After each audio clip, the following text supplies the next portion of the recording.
जय हिंद दोस्तों। टीके आईक्यूएल में आपका स्वागत है। डीजीएचएस यानी हेल्थ मिनिस्ट्री की तरफ से जो वैकेंसी निकाली गई थी फील्ड वर्कर का या वार्ड बॉय का, बहुत से तरह के वैकेंसी निकाली गई थी वेरियस पोस्ट पर। तो उसका जो एग्ज़ाम अपकमिंग है, होने वाला है, तो उसमें किस लेवल का क्वेश्चन पूछा जाएगा। हम कल वीडियो बनाए थे, तो हम आपको कल वीडियो बनाए थे, उसमें क्वेश्चन ज़्यादा उद्देश्य था मेरा कि क्वेश्चन दिखाना है कैसे पूछा जाता है। 60 क्वेश्चन का जो पैटर्न होता है HLL जो लेने वाली है एग्ज़ाम, उसके द्वारा। लेकिन कल भर भर के कमेंट आए कि उसको करा दीजिए, सॉल्यूशन करा दीजिए सॉल्यूशन के तहत। तो हम आज 30 क्वेश्चन देखेंगे, यानी पार्ट 1 ये 2 पार्ट में होगा। 60 क्वेश्चन को 2 पार्ट में कराया जाएगा। पार्ट 1 आज 30 क्वेश्चन देखेंगे, फिर पार्ट 2 कल हम लोग देखेंगे। ठीक है, तो आप लोग अगर हमारे चैनल पर नए होंगे, चैनल को सब्सक्राइब जरूर कर लेंगे और इसको ज़्यादा से ज़्यादा शेयर करेंगे ताकि और भी लोगों के पास पहुँचे, क्योंकि ऐसा अभी कंटेंट कोई भी नहीं बता रहा है। इससे रिलेटेड कोई भी क्वेश्चन नहीं करा रहा है यूट्यूब पर, इतना समझ जाइए। कहीं भी आप सर्च कर देख सकते हैं। तो चलिए दोस्तों, हम लोग शुरू करते हैं। अगर आप हमारे चैनल पर नए होंगे, चैनल को सब्सक्राइब जरूर कर लेंगे और मेरा टेलीग्राम चैनल है DK IQL ऑफिशियल, उससे भी जुड़ सकते हैं।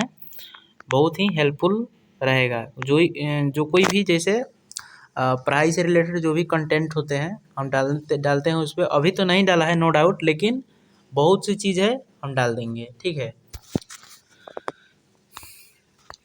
आप लोग उससे जुड़ जाइए। DK IQL ऑफिशियल एक बार हम लिख देते हैं। टेलीग्राम पर जाना है और सर्च करना है। सबके पास टेलीग्राम आजकल रहता है, DK IQL ऑफिशियल, उसके बाद ऐड कर देना है ऑफिशियल। उसके बाद आप डायरेक्ट आ जाता है। ठीक है, तो उसके बाद आप जुड़ सकते हैं। चलिए दोस्तों, हम लोग शुरू करते हैं। क्वेश्चन है पहला नंबर।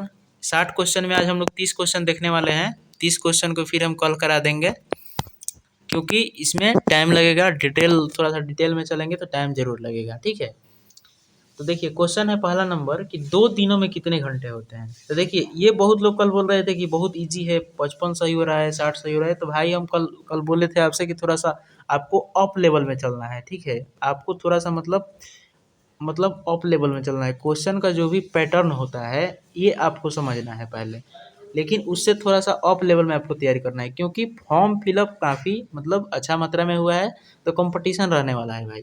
ठीक है, ये जो HL का पेपर था, इसमें हो सकता है कि ऐसा पेपर बनाया गया होगा कि ये भी हो सकता है कि थोड़ा सा कम लेस कंपटीशन हो, लेकिन आपको पैटर्न पता चल गया ना। अब यही क्वेश्चन पूछेगा कि 2 दिन में कितने घंटे होते हैं, फिर इसी में कुछ ऐड कर देगा कि 100 दिन में इतना हुआ तो 200 दिन में कितना हुआ। मतलब इस टाइप से क्वेश्चन थोड़ा सा ऐड करते करते बना सकता है ना। तो आपको पैटर्न पता चल गया ना। फिलहाल हम इसको देखते हैं, 2 दिन में कितने घंटे थे, 1 दिन में कितने होते हैं। तो 1 दिन में 24 होते हैं, तो 2 दिन में कितने हो जाएंगे, 2 दिन में 48 हो जाएंगे। तो बहुत ईजी क्वेश्चन है, तो इसका 48 आंसर हो जाएगा राइट आंसर। यहाँ पे राइट आंसर भी दिया होगा। ये ऑफिशियल पेपर है, ठीक है ना। ये आप लोग देख सकते हैं, ऑप्शन ID वगैरह सब दिया गया है। ठीक है, ऑफिशियल पेपर है। दूसरा नंबर क्वेश्चन है, ये अच्छा क्वेश्चन है। ठीक है, समझने वाला क्वेश्चन है। ये क्वेश्चन कह रहा है कि कोई है, एक इमारत में दूसरी मंजिल पर रहती है। मतलब जो एक कोई इमारत होगा उसके दूसरी मंजिल पर रहती है। ठीक है, मतलब आहना उसकी दूसरी मंजिल पर रहती है। उसके मंजिल से 2 मंजिल, उसके मंजिल के ऊपर 2 मंजिल है। ठीक है, उसके मंजिल के जो है, मंजिल के ऊपर जो है 2 मंजिल है। ठीक है, उसके नीचे क्या है कि 1 मंजिल है। तो मान लेते हैं कि एक इमारत में दूसरी मंजिल पर रहती है। जैसे कोई एक इमारत है तो उसके दूसरे मंजिल पर ही रहती है, और उसके ऊपर जो है ये यहाँ पे रहती है, और उसके ऊपर क्या है कि 2 मंजिल है। ठीक है, उसके ऊपर 2 मंजिल है और उसके नीचे भी 1 मंजिल है, उसके नीचे भी 1 मंजिल है। तो यही पूछ रहा है कि इमारत में कितनी मंजिलें हैं। तो 1 मंजिल तो ये हो गया, 1 मंजिल ये हो गया, 1 मंजिल ये हो गया, 1 मंजिल ये हो गया। यानी टोटल मंजिलों की संख्या कितना हो गया, 4 हो गया। इसका राइट आंसर क्या हो जाएगा, 4 हो जाएगा। तो यहाँ पे इसका ऑप्शन 4 सही हो जाएगा। यहाँ पे दिया भी गया है। अब क्वेश्चन नंबर हम लोग 3 पर देखते हैं। अगर नहीं समझ में आया होगा तो आप लोग वीडियो को बैक करके देख सकते हैं।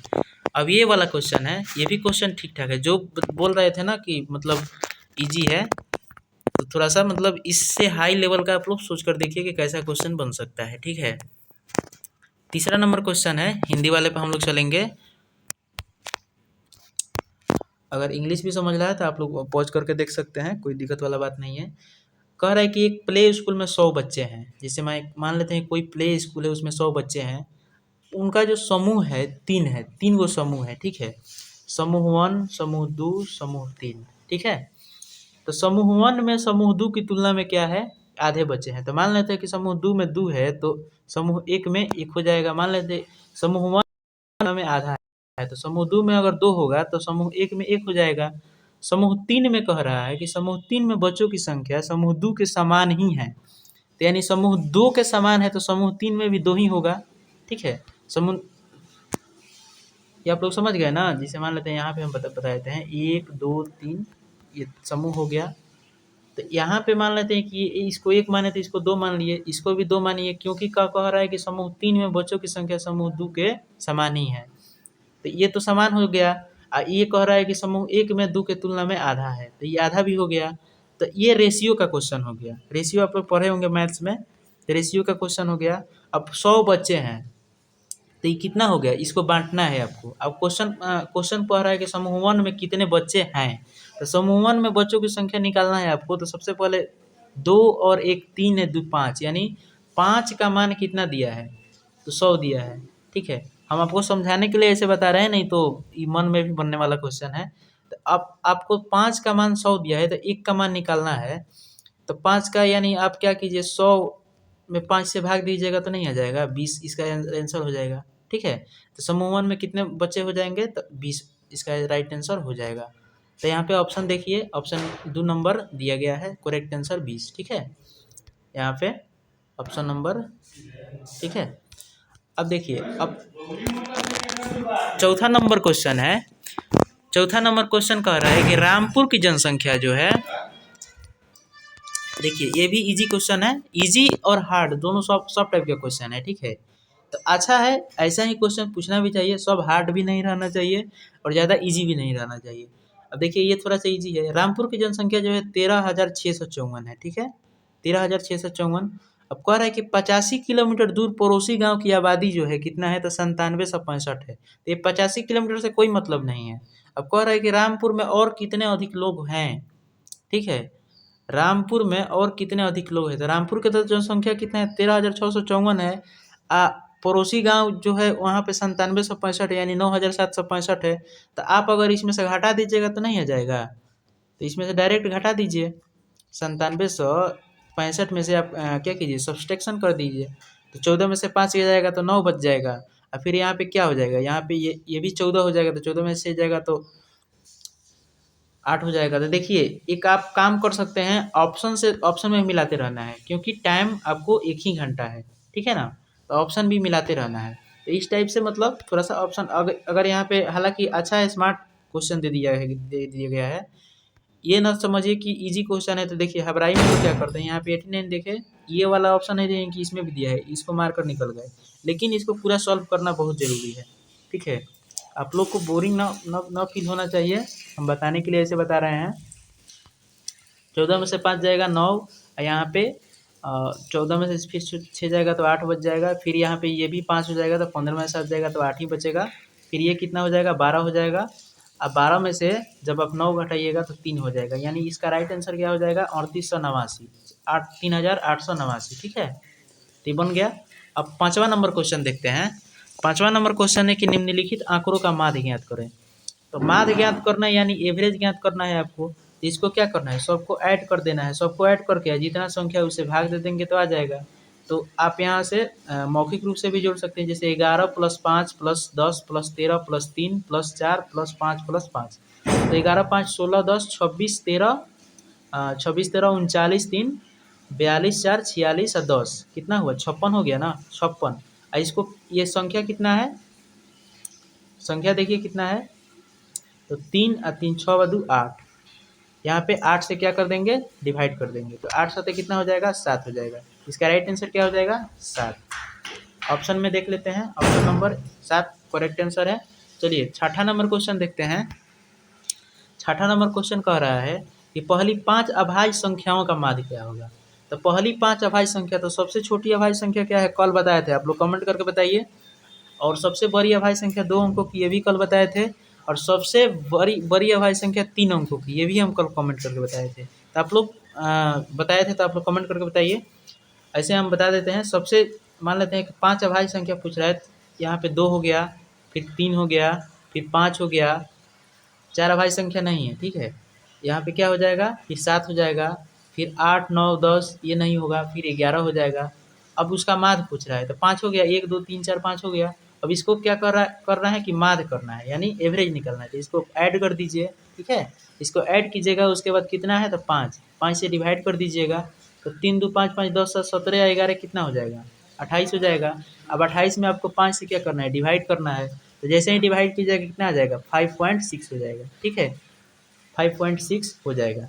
इसका राइट आंसर क्या हो जाएगा, 5.6, ठीक है। उम्मीद करता हूँ समझ में आ रहा होगा। अगर नहीं समझ में आया हो तो आप कमेंट करके बता सकते हैं।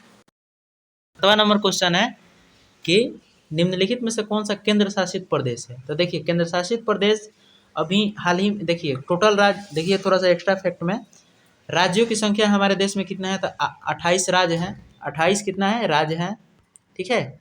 और केंद्र शासित प्रदेश यानी यूटी, यूनियन टेरेटरी कितना है, तो 8 है, ठीक है।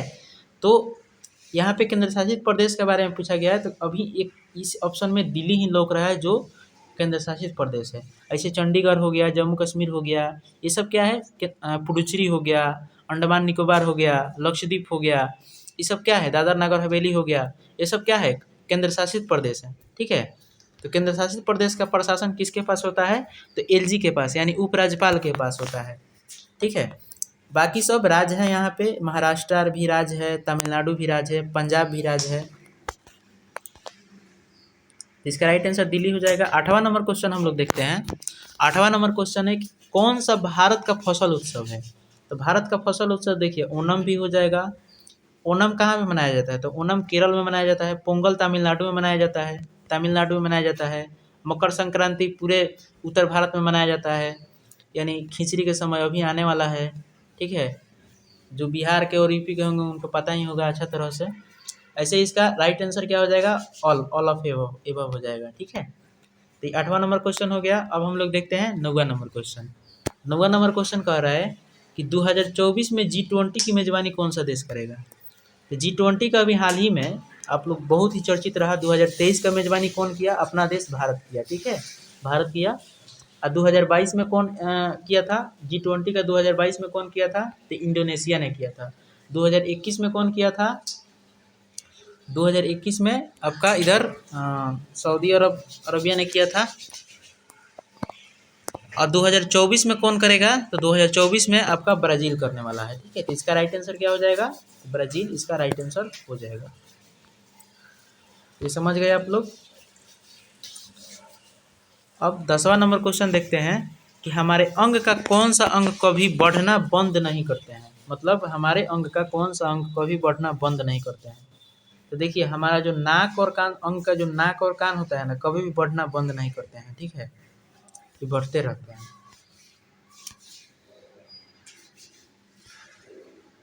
चलिए 11वां नंबर क्वेश्चन देखते हैं। 11वां नंबर क्वेश्चन है कि चंद्रयान 3 को वर्ष 2023 में किस केंद्र से लॉन्च किया गया। तो ये भी पूछा जा सकता है कि किस डेट को लॉन्च किया गया। देखिए, हार्ड क्वेश्चन बनाना होगा तो बहुत अच्छा तरह से उपाय है कि कैसे क्वेश्चन को हार्ड बनाना है। अभी डेट पूछ सकता है, ये भी पूछ सकता है कि किस दिन पहुंचा है, टोटल पूछा जा सकता है, ठीक है। तो ये यानी 24 अगस्त को ही पहुंचा था, ठीक है। लैंडिंग किया था कहाँ पे, 24 अगस्त को 2023 को।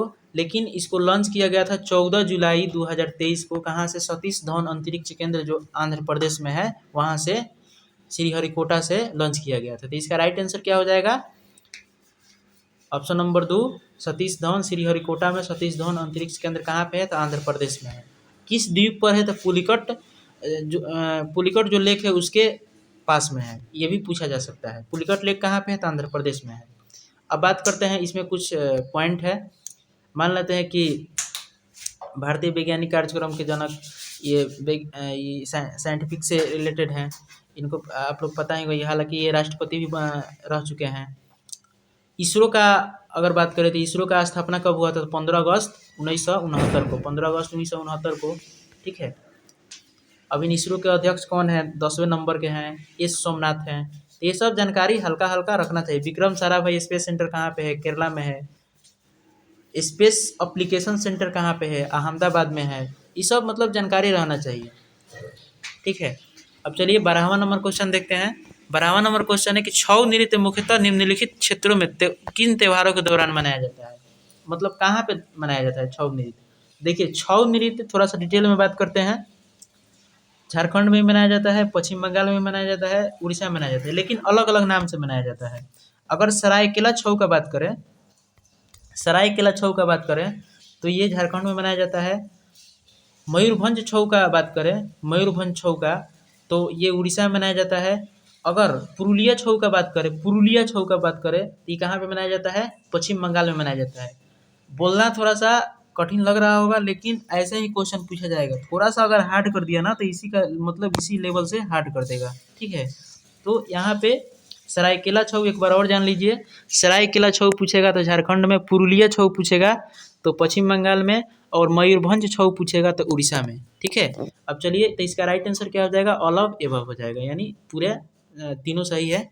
तो चौथा नंबर ऑप्शन सही हो जाएगा, ठीक है। अब अगला क्वेश्चन हम लोग देखते हैं। अगर ये अच्छा लग रहा हो तो आप लाइक कीजिए, शेयर कीजिए, ज़्यादा से ज़्यादा शेयर कीजिए। अब क्वेश्चन है कि नीचे दिए गए विकल्पों की संख्या चुने जो भिन्न है।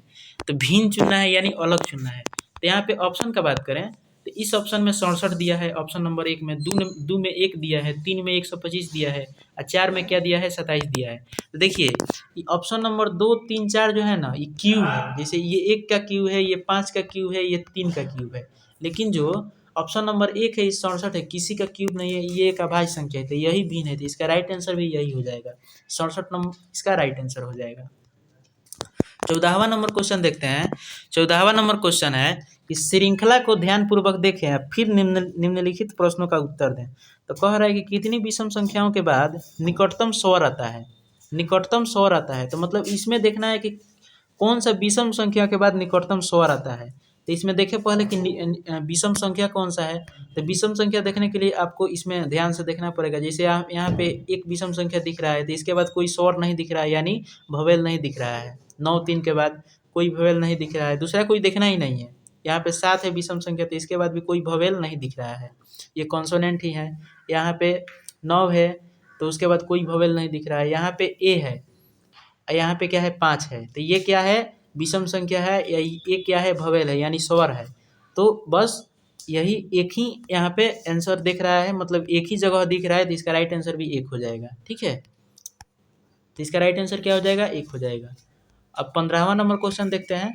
15वां नंबर, निम्नलिखित दिए गए शब्दों का अनुक्रम व्यवस्थित करें और शब्दकोश में आते हैं, फिर सही अनुक्रम चुनें। तो मतलब इसको सजाना है। तो यहाँ पे क्रेडेंशियल है, क्रीड है, क्रीज है, क्रीमेंट है, क्रेडिबल है। तो देखिए यहाँ पे सी आर ई देखिएगा सब में कॉमन होगा, तो इसको नहीं। अब इसमें ऑप्शन पे थोड़ा सा ध्यान दीजिए। यहाँ पे सी आर ई सब में दिया है, तो फिर यहाँ पे डी दिया है, यहाँ पे ए है, तो पहले तो 3 आ जाएगा। यहाँ पे ए है तो पहले तो 3 आ जाएगा, ठीक है।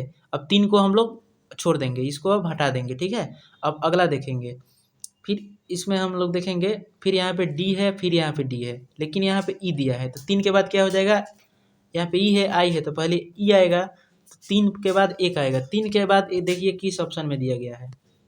3 के बाद मात्र एक ही ऑप्शन में दिया गया है, ऑप्शन नंबर 4 में। डायरेक्ट आंसर मारेंगे, ज़्यादा टेंशन नहीं लेंगे, ठीक है। क्योंकि आपका जो ऑनलाइन एग्जाम है मात्र 1 घंटा का है, आपको मतलब फास्ट ही बनाना पड़ेगा, दूसरा कोई उपाय नहीं है। क्वेश्चन नंबर 16 है एज कैब इलेक्ट कोल्ड। तो इसका राइट आंसर क्या हो जाएगा?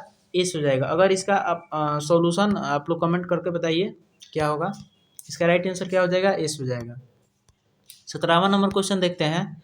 निम्नलिखित अक्षर श्रृंखला में अक्षर लुप्त है, तो इसको देखिए कैसे बनाते हैं। इसको हम क्या करते हैं, पहले एक पेयर बनाते हैं। जैसे मान लेते हैं कि 5 और कितना है, 5, 5, 10, और फिर ये 5, 15 और 2, 17 हो जाएगा। यहाँ पे 4, 4 का अगर पेयर बना लेते हैं, 4, 4 का अगर पेयर बना लेते हैं तो हो जाएगा। तो देखिए सबसे इसका एकदम आसान ट्रिक बताते हैं हम। यहाँ पे देखिए CCBA यहाँ पे है, तो जाहिर सी बात है अगर CC यहाँ पे है तो इधर एक B तो जरूरी है। तो लास्ट में देखिए कि B किस ऑप्शन में है, तो लास्ट में B मात्र एक ही ऑप्शन में है। आंसर मारिए, आगे बढ़िए। ठीक है, तो लास्ट में बी एक ही ऑप्शन में है, तो आप आंसर आराम से मार सकते हैं। ऐसे आप सजा सकते हैं, यहाँ पे बी आ जाएगा, यहाँ पे ई आ जाएगा, ठीक है, यहाँ पे बी आ जाएगा। अच्छा से उसके बाद पढ़िएगा तो पूरा क्लियर हो जाएगा, सीरीज बन जाएगा। चलिए अब अगला नंबर क्वेश्चन देखते हैं, 18वां नंबर। 18वां नंबर जो क्वेश्चन है, 18वां नंबर क्वेश्चन कह रहा है, कथन से रिलेटेड है। क्वेश्चन है कि क्या शिवम का वजन अपने दोस्तों में सबसे अधिक है? तो अब कथन नंबर 1 है कि शिवम अपने 5 दोस्तों में से किसी से भी अधिक खाता है। तो ये तो कोई कथन का बात ही नहीं हुआ। दूसरा नंबर क्वेश्चन है कि उसके 5 दोस्तों में केवल शिवम और मोहन का उनके अधिक वजन के कारण निकाला जा सकता है। अधिक वजन के कारण किसी को कोई कहीं से नहीं निकाल सकता है, ठीक है, समझे। अगर यहाँ पे 5 दोस्तों में से केवल शिवम और मोहन उनके अधिक वजन के कारण निकाला जा सकता है, रिजेक्ट किया जा सकता है, तो नहीं, कोई कथन में ऐसा बात नहीं कहा गया है, तो ये कथन गलत है, ठीक है। इसमें कहीं नहीं कहा गया है कि निकाला जाता है, क्या किया जाता है, इसको सही मानना है हमको, इससे कोई मतलब नहीं है। इसमें कुछ इधर उधर लिखा जाता है तो डायरेक्ट हम गलत काटेंगे, आगे बढ़ेंगे। इसका राइट आंसर क्या हो जाएगा? ऑप्शन नंबर 4 कह रहा है कि कथन 1 और 2 दोनों में ही दी गई जानकारी उत्तर देने के लिए पर्याप्त नहीं है, ठीक है, तो इसका राइट आंसर 4 हो जाएगा। चलिए अब अगला नंबर हम लोग क्वेश्चन देखते हैं, 19 नंबर क्वेश्चन कह रहा है कि किसे इस खोज का श्रेय दिया जाता है कि ऊन और रेशम के साथ एम्बर को रगड़ने से हल्की वस्तुएं आकर्षित होती है, ठीक है। तो इसका देखिए ऑप्शन क्या दिया है, successor of Thales Egypt, Thales के उत्तराधिकारी मिस्र, मिलेट्स के थेल्स ग्रीस, ये भी दिया गया है, और उसके बाद मिलेट्स के थेल्स